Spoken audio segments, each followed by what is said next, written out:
were forced to go stealth. And what that means when we say that Panthers were forced to go stealth, it was not just those white police officers, and not just those white corporate people and politicians and whatnot that were making things crazy at the time. You had a lot of black people that were confused, and because you have to be confused to go against your own interests. They were confused, and many of them were got at a time when they were in desperate financial situations, or whatever the situations that they were dealing with. And many were willing to sell Panthers out for as little as $20. I mean, it was really a time where whites were willing to do almost anything, go after almost anybody, trying to get information and trying to get people to even give false information, whatever. And so the decision was made from the founders, and we're going to talk about the founders, but the decision was made from the founders that they had conflicts between themselves, and that they no longer wanted to sort of condense everything and stop programs nationally and focus more locally back to the beginning. But the problem with that is that you now had thousands and thousands and thousands of community Black Panthers. And you had all of these programs in all of these cities, and people were like, you can't just stop. You can't just say we have to, stop, give up everything that we're doing. It just doesn't make any sense. So as things started getting more and more complicated between the founders, and they started getting into more and more things that the Black community Panthers felt that were getting off track or off message, off mission, there was a separation. And there was a rather serious separation, in that the thousands and thousands of Black community Panthers, mostly made up of elders, and people say a lot that the Panther Party was made up of a bunch of young people, and there were a bunch of young people. But what is misunderstood, or a misconception, is how many thousands and thousands of 40 and 50-year-olds came on board.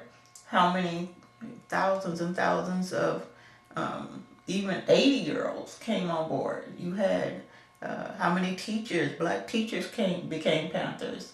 How many Black doctors became Panthers and are still Panthers and doing their thing to this day. So it's a lot of misconception out there that still exists even after these documentaries are done.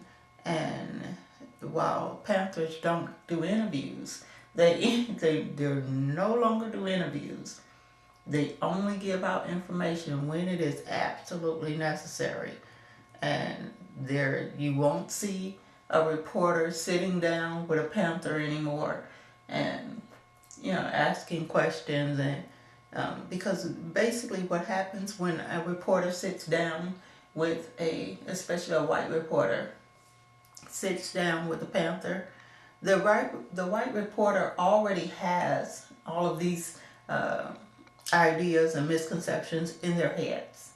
And all they're doing is trying to get the pieces of information, or the bits of sound clips and whatnot, in order to tell the story the way that they already wanted to tell it.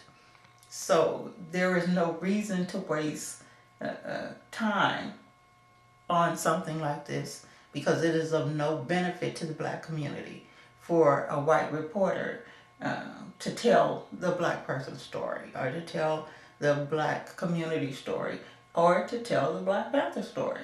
So it is very good that a black um, person, and you'll see people like Spike Lee and different people that have done their best to try and educate black people about the the Black Panther Party and what it is that we do, what it is that we continue to do. The problem with that is, of course, as I said, the you end up having to take it to a white network that determines what actually ends up getting out. Okay, so it's just like with that white reporter. When you go to a white network, they already have ideas and misconceptions and the way that they see it, the way they want to see it, or whatever. So when the final cut comes out, it may not be exactly what the director, the producer, the black person wanted to get out, how much that person wanted to get out. The other constraint that there is in television, you are given 30 minutes, an hour, or 2 hours to get the information out to the public.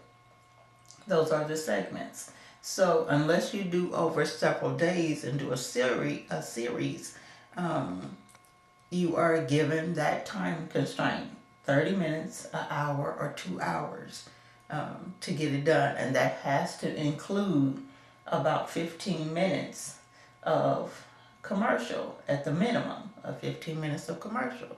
So you really are constrained with time as to what all to put in. So that you have blacks producers, black directors that try to find the most important parts that they have to go in there. They have to go in there because these parts are important. And then there's a back and forth with the final cut with the networks about which parts have to be taken out because it is just not acceptable, or it's just not, it's against, it's unpatriotic, or it's on this, or it'll scare these people, or whatever the back and forth is. So what you end up with is a very good documentary or a very good movie or whatever with a lot of missing pieces.